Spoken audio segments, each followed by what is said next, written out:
Many of the Mefarshim wonder why it was specifically Kavel who was succeeded in quieting down the nation and supporting Moshe publicly. Vayas Kavel esam. Why not Yehoshua? Wasn't he the greater, the more famous, the more prominent of the two? Many Mefarshim point out that Yehoshua indeed was. There's a Gura in the beginning of Sefer Yehoshua that says when he was Mesharis, Moshe was more than a Talmud. The relationship was so deep. He literally did everything to follow Moshe and fill in his shoes. And Midrashim reinforced that by pointing out that he cleaned up the Sfarim in Moshe's Beis Medrash. But sometimes people want to hear someone who they think is not the leader groomed for excellence. And that's who Yehoshua was. Yehoshua, we heard of him before. We hear of him again afterwards. Moshe changes Yehoshua's name knowing he's going to be successful. Whether that change took place now or much earlier, as Machlokas is Farnu in the Rashbam.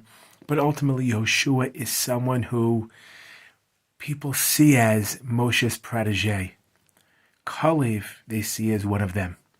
Matter of fact, that's one of the reasons why Kavel has to go to Hebron, to go daven by the Kivrei Avos, according to Rashi, quoting the Medrash, because frankly, he was more susceptible. He was one of the mainstream people. He wasn't unique and different like Yehoshua.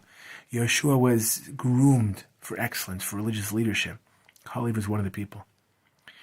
There are two powerful religious messages to take from this little Dvar Torah. One is that sometimes messages are more well heard, more well received by mainstream Balabatim, not by the leaders. And number two, there are different roles, different strokes for different folks. Each person has to figure out what they can do to serve Hashem as best as possible.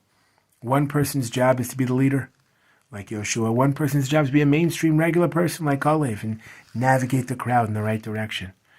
The Chozmi Lublin used to point out, some people serve Hashem by eating and some by fasting. And perhaps the religious message is so profound but so important. The goal is to figure out what you can do, the strengths you have that Kadosh Baruch Hu blessed you with to serve Him as best as possible. It's so easy to be competitive, to look over our shoulders at someone who looks like they are succeeding more in any area, growing more religiously, making more money, succeeding, getting better grades. Who knows what the issue is? The goal is not to beat somebody else. The goal is to become the best you can become.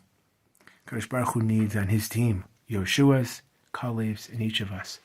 Medrash actually says in Bereshis Rab that Avram is tantamount to Yitzchak and Yitzchak to Avraham, and I think the message is that even though they were so different from each other, as long as you're trying your best and pulling your weight, as long as you're doing what you're cut out to do and not try to, double up with someone else's role, that's ultimately what Kadosh Baruch Hu wants. The deep religious message is, what strengths did God bless you with, and how do you use them to make the greatest impact you possibly can?